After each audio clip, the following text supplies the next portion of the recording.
First contact in the corona. Dr. Sarah Chen hadn't slept in 36 hours, but the readings on her holographic display demanded attention.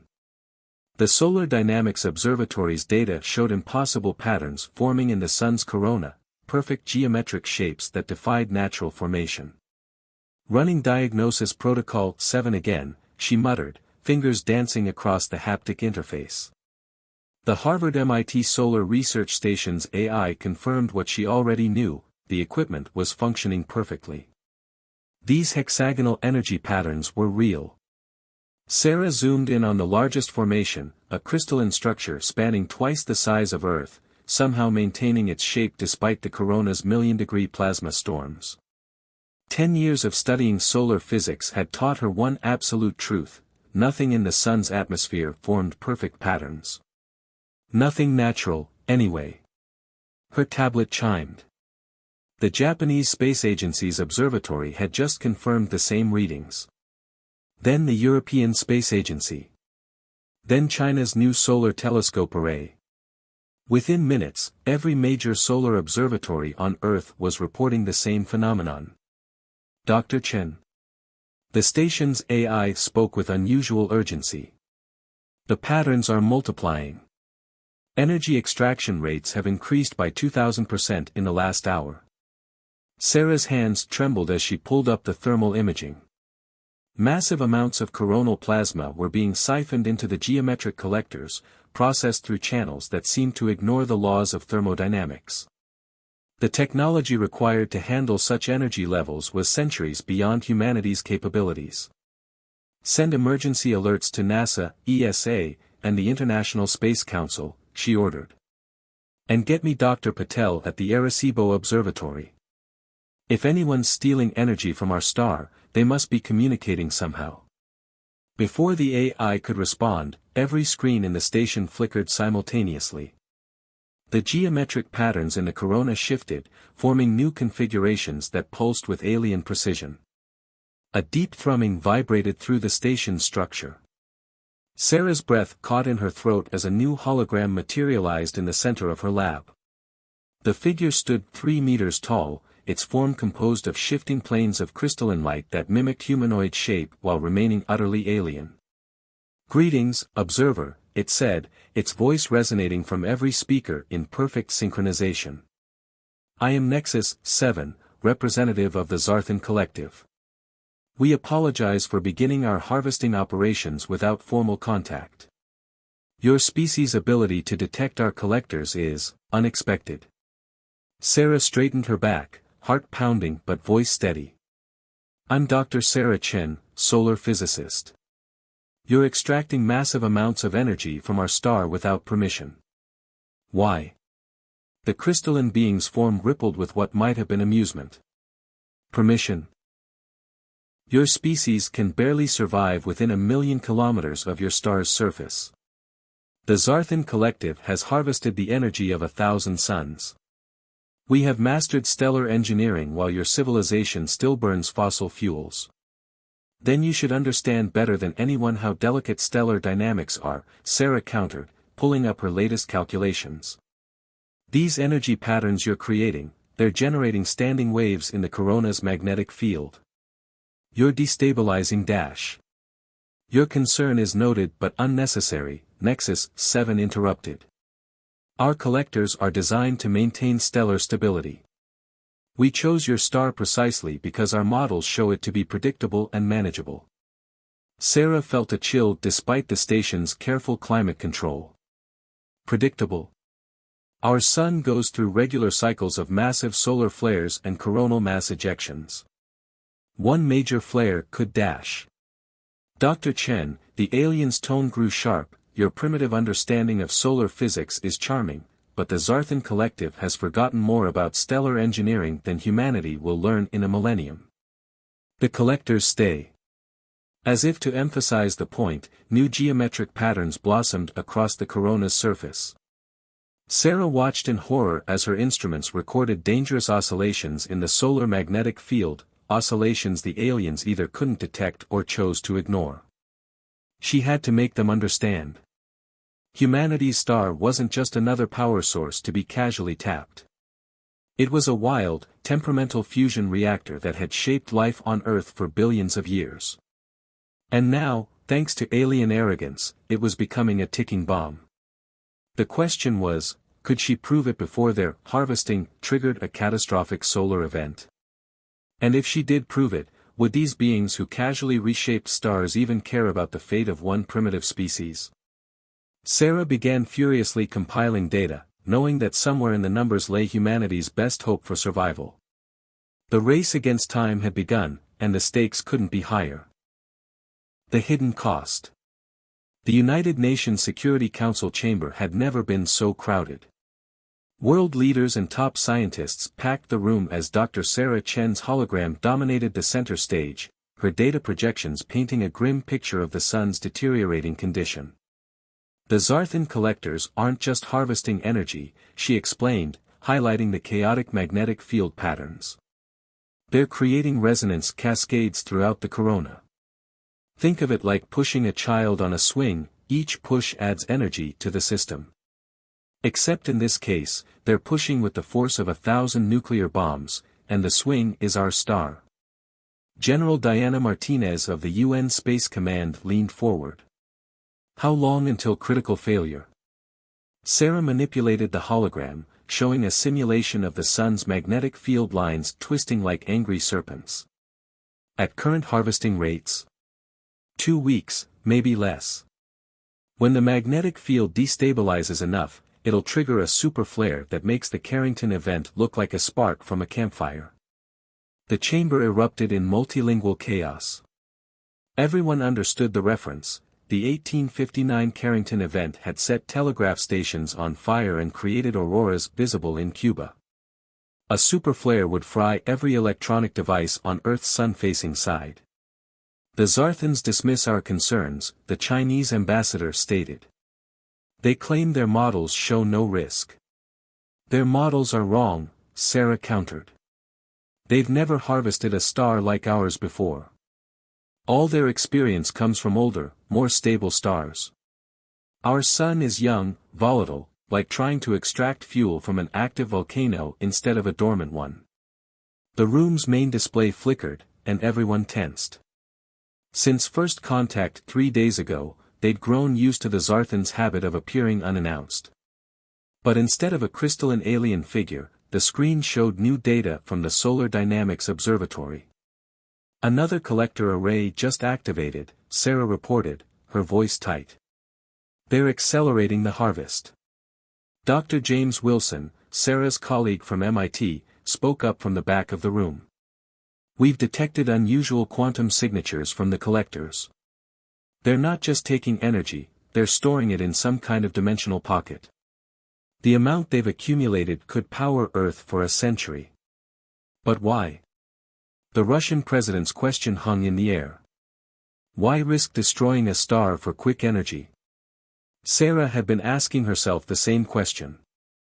The Zarthans' technology was centuries ahead of humanity's. They claimed to have harvested thousands of stars. Why take such risks with an unstable star? Unless they're desperate, she realized aloud. All those other stars they harvested, what if they didn't just harvest them? What if they burned them out? The implications hit the room like a physical wave.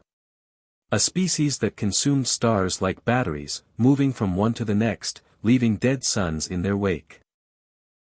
And now they'd reached our solar system, our sun. We have to stop them, General Martinez declared. Our entire civilization depends on solar stability. We can't just hope they'll listen to reason. With what weapons? The French president demanded. Their collectors withstand corona temperatures. Our most powerful missiles would be like throwing pebbles at a tank. Maybe we don't need weapons, Sarah said slowly, an idea forming. The Zarthans understand stellar engineering, yes. But we understand our sun. We've lived with its moods, studied its cycles, learned to predict its temper. What if we could use that knowledge? Dr. Wilson caught her meaning. The resonance cascades, if we could predict exactly when and where they'll form. We could turn their own harvesting technology against them, Sarah finished. But we'd need resources. A global effort. And complete secrecy. General Martinez was already nodding. Project Sun Shield. I'll have my best people ready within 24 hours. The Zarthans are watching everything in orbit, someone objected. How can we possibly dash? We go underground, Sarah interrupted. Literally. The deep physics labs at CERN. The neutrino detector facilities in Japan. Places where we can work without orbital surveillance. The UN Secretary-General stood, and the room fell silent. Dr. Chen will head the scientific team. General Martinez will coordinate global resources and security. We have 2 weeks to save our sun, and our species. He looked around the chamber. Any objections? None came. Even nations that were usually hostile to cooperation understood the stakes. This wasn't about politics or borders. This was about survival. As the emergency session ended, Sarah stared at the latest solar readings. The magnetic distortions were growing faster than predicted. They might not even have 2 weeks. Her tablet chimed with a message from Dr. Wilson, Lab 7 at CERN is ready. Team assembling now. Sarah took one last look at the angry patterns crawling across her sun's surface. The Zarthans thought humanity was primitive, our understanding of solar physics charming but irrelevant. They were about to learn that sometimes the locals know their neighborhood better than the tourists. She just hoped they'd all live long enough to appreciate the irony. Project Sun Shield. 3 kilometers beneath the Swiss Alps, CERN's Emergency Lab 7 hummed with desperate energy. Holographic displays covered every wall, showing real-time data from solar observatories worldwide. In the center of the room, Dr. Sarah Chen stood before a quantum simulation table, watching miniature magnetic field lines twist and snap. There, she pointed to a pattern forming in the simulation. The Zarthans' collectors create predictable interference nodes. Every 43 minutes, their harvest cycle causes a magnetic pinch point. Dr. Wilson manipulated the hologram, expanding the detail. Like clockwork. They're so focused on efficiency, they've made their pattern completely regular. And that's their weakness, Sarah smiled for the first time in days. Nature isn't regular. Our sun isn't regular. They're trying to impose order on chaos, and it's creating vulnerabilities. The lab's doors hissed open as General Martinez strode in, followed by Dr. Yuki Tanaka, Japan's leading expert in plasma physics. Tell me you have something, the general said. The latest readings show magnetic instability increasing by 300% since yesterday. Dr. Tanaka went straight to the simulation table. We've finished analyzing the quantum signatures from their storage dimension. It's elegant but flawed, they're using localized space-time distortions to store the harvested energy. In English, Dr. Martinez requested. Sarah stepped in. They're creating tiny bubbles of warped space next to each collector. The bubbles act like batteries, storing the corona's energy in an incredibly compressed form. But maintaining those bubbles requires perfect stability. And our sun isn't stable, Wilson added. Each time it pulses or flares, their storage bubbles have to adjust. The bigger the disruption, the harder they have to work to maintain containment, Sarah finished. That's why they've never harvested a star like ours before. The constant adjustments make it incredibly inefficient and dangerous. Martinez studied the simulation. So how do we use this? Dr. Tanaka pulled up a new hologram, a device schematic that looked deceptively simple. We call it the resonance amplifier. Using principles from our fusion reactor research, it can generate targeted plasma waves that match the sun's natural frequency. Like pushing that swing, Sarah explained, but this time, we're the ones choosing when and where to push. If we can trigger a specific pattern of solar oscillations, we can disrupt their collector grid, Wilson continued. Force their storage bubbles to cope with multiple frequency changes simultaneously. And they'll have to either shut down or risk catastrophic containment failure, Sarah concluded. But we'll need to get these devices close to the collectors. Really close. Martinez nodded grimly. That's where these come in. She activated her own hologram, showing a sleek spacecraft design. The Phoenix Project. Experimental solar probes designed to operate deeper in the corona than anything we've built before. They were classified, still in testing, but... How many do you have? Sarah asked. 6 prototypes. They use a combination of magnetic shielding and plasma channeling to survive corona temperatures for short periods. Not nearly as advanced as Zarthan tech, but they'll get your devices close enough. Dr. Tanaka studied the probe schematics. We'll need to modify them extensively. The resonance amplifiers require precise positioning. How long? Martinez asked. Sarah checked the latest solar readings. The magnetic distortions were growing exponentially. The sun's field is becoming more unstable by the hour. At this rate, we have maybe 4 days before total magnetic field collapse. We need these ready in 3 days to modify experimental spacecraft, install untested quantum devices, and launch a coordinated attack against aliens who can reshape stars, Wilson summarized. Should be fun. One problem, Tanaka noted. The Zarthans monitor all orbital launches. The moment we try to send these up. We don't launch from Earth, Martinez said. The Chinese have a secret lunar manufacturing facility. The probes are already there, being tested in the lower gravity. We can launch from the far side of the moon, use its mass to hide our approach until the last moment. Sarah studied the combined schematics, the probes, the amplifiers, the projected flight paths. It was desperate, maybe impossible, but they were out of options. The Zarthans' arrogance in dismissing human science might just be their undoing. 3 days, she agreed.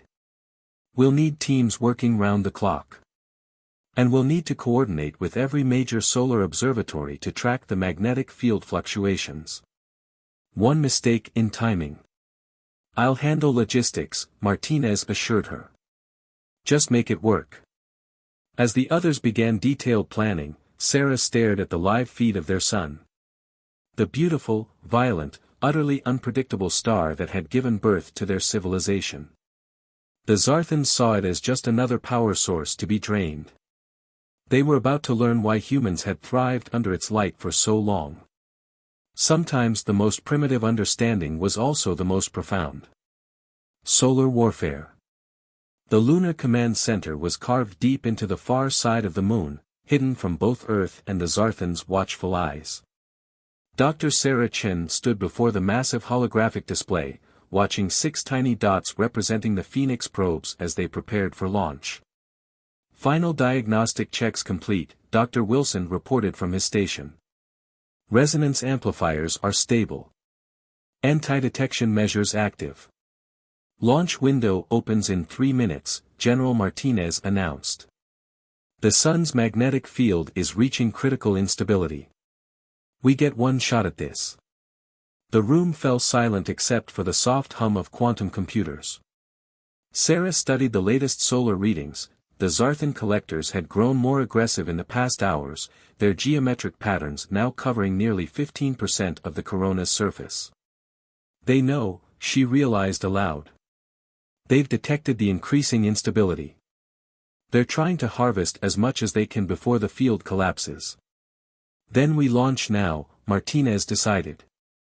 All stations, initiate launch sequence. The holographic display erupted with activity as the Phoenix probes ignited their experimental plasma drives. They rose from the lunar surface in perfect formation, using the moon's bulk to shield them from solar observation. Probes accelerating to attack velocity, Wilson reported. Approach vector calculated to use coronal mass ejections as cover. The next 20 minutes were tense silence as the probes crossed the vast distance between moon and sun. Sarah watched their telemetry with growing anxiety. The modified ships were pushing their magnetic shielding to the limit, surfing the edges of solar wind streams to mask their approach. Energy spike! Dr. Tanaka shouted suddenly. The Zarthans are powering up new collectors. The holographic sun blazed with fresh geometric patterns. The aliens were expanding their harvest grid, perhaps sensing the coming catastrophe. Or perhaps they've detected us, Sarah said grimly. Probe 1, evasive pattern delta.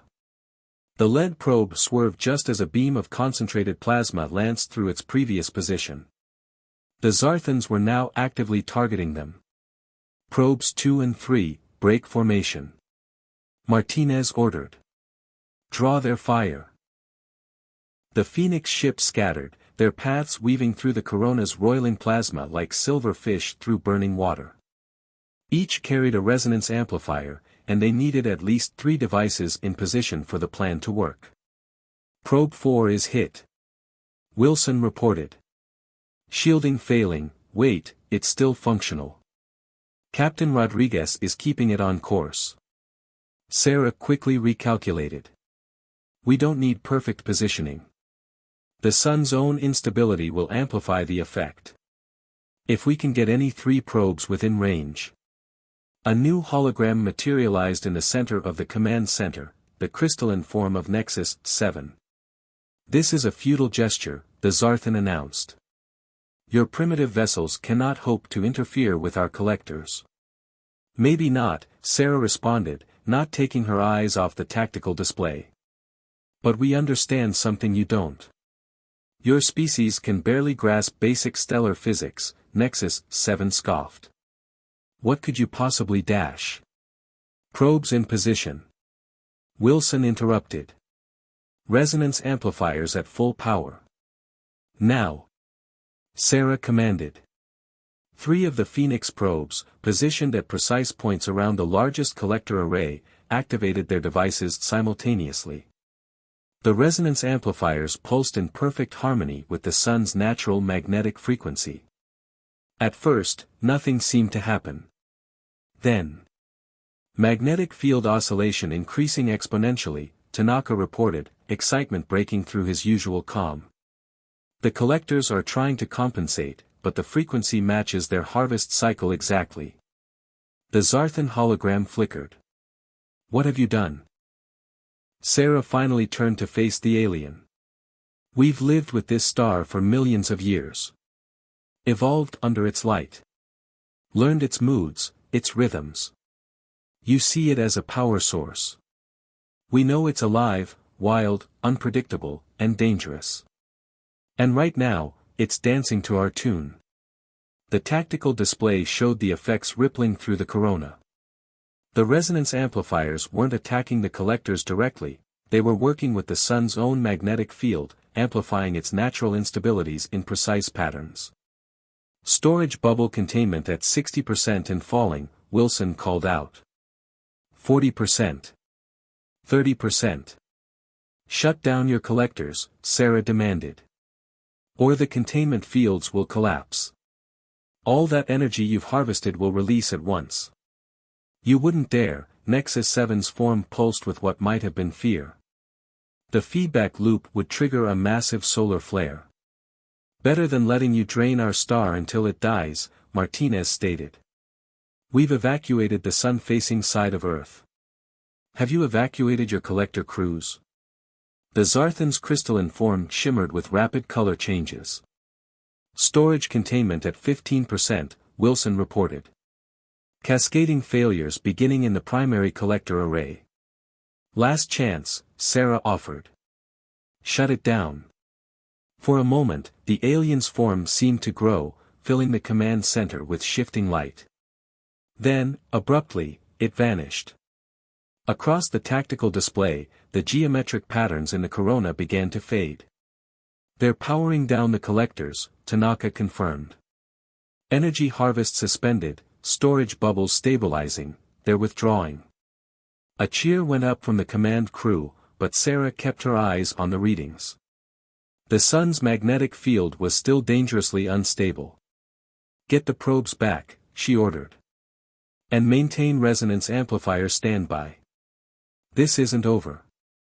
She was right. The Zarthans weren't done, but for the first time since first contact, humanity had shown them that advanced technology wasn't everything. Sometimes understanding was more powerful than force. And they understood their son better than anyone. Dawn of a new era. 3 days after the Battle of the Corona, as the media had dubbed it, Dr. Sarah Chen stood in the Harvard-MIT Solar Research Station, watching their star slowly return to its natural rhythms. The Zarthan collectors were gone, leaving only fading geometric shadows in the corona's roiling plasma. Magnetic field stabilizing, the station's AI reported. Solar activity returning to normal parameters.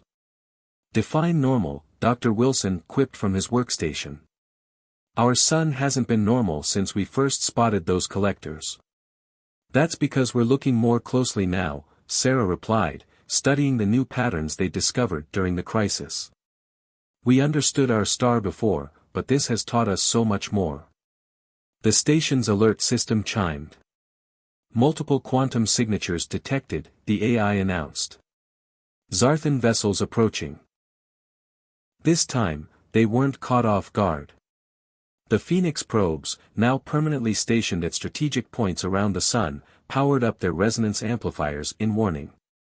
But the approaching ships made no aggressive moves. The holographic form that materialized in the station was different from Nexus 7. This being's crystalline structure was more complex, its colors deeper and more varied. I am Elder Prime of the Zarthan Collective, it announced. We have come to negotiate. Sarah noted the pause before the last word. That's a change from your previous position. Indeed. The Elder Prime's form shifted, creating patterns that reminded Sarah of stellar magnetic field lines. Our preliminary assessment of your species was flawed. We did not expect such profound understanding of stellar dynamics from a civilization that has not yet mastered interstellar travel. Understanding doesn't always require mastery, Sarah responded. Sometimes it comes from patience, observation, and respect. Yes. The alien's tone carried something like wonder. You knew your star would respond to the resonance patterns. You used its natural instability as a weapon, yet kept it from destroying itself. Even our most advanced stellar engineers couldn't have predicted that outcome. Dr. Wilson joined them, tablet in hand. Because your models treat stars as machines to be controlled. We've learned to work with our sun's nature, not against it. A perspective we had forgotten, the Elder Prime acknowledged. In our quest for energy, we began seeing stars as mere resources. But your defense of your star has shown us an alternative path. The being's form expanded, projecting images of distant galaxies. Our own region of space is dying. The stars we harvested, many did not survive our methods. We became desperate, moving from system to system, taking what we could without concern for sustainability. And now? Sarah asked. Now we wish to learn. The Elder Prime's form brightened. Your resonance technology, combined with our stellar engineering, together, we could develop methods to harvest solar energy without destabilizing the stars themselves. A partnership? General Martinez's voice came from the doorway as she entered the station. After you tried to drain our sun dry? A collaboration, the Elder Prime corrected. We offer full access to our stellar engineering technology. In return, we ask for your insight into stellar dynamics and sustainable energy extraction methods. Sarah studied the being's crystalline form, seeing not arrogance now but genuine interest. Any collaboration would require safeguards, she said. The Phoenix probes stay in place. And we'll need full transparency about your harvesting technology. Acceptable, the Elder Prime agreed immediately. We would also propose joint research facilities. Your understanding of young, active stars could help us revitalize dying systems. Martinez stepped forward. I'll need to consult with the Security Council, but... She was interrupted by urgent beeping from Wilson's station. Massive solar flare forming in the southern hemisphere, he reported. Natural formation, not Zarthan-related. Sarah rushed to the display, the Elder Prime floating beside her. Together, human and alien watched the sun do what it had done for billions of years, demonstrate its raw, unpredictable power. Beautiful, the Elder Prime whispered. Terrible too, Sarah added. That's what makes it worthy of respect. As they tracked the flare's progress, Sarah realized this was how it should be, different species united in studying the cosmos, learning from each other's perspectives. The Zarthans had advanced technology, but humanity had something equally valuable, a deep connection to their star, born from millions of years of evolution under its light. We'll need to modify the early warning systems, she said, already planning. Your quantum sensors combined with our solar monitoring network would provide unprecedented detection capabilities, the Elder Prime finished. Perhaps we could. The conversation flowed naturally into technical details, two civilizations beginning to bridge their differences through shared scientific curiosity. Outside the station's windows, Earthstar continued its eternal dance of plasma and magnetic fields, no longer just a power source to be harvested, but a teacher for species learning to work together in the vast night of space. Humanity's first major interstellar crisis had passed, not through superior firepower or advanced technology, but through understanding, innovation, and respect for the natural forces that had shaped them. As Sarah watched her son pulse with renewed vitality, she knew this was just the beginning. The stars, it seemed, still had much to teach them all.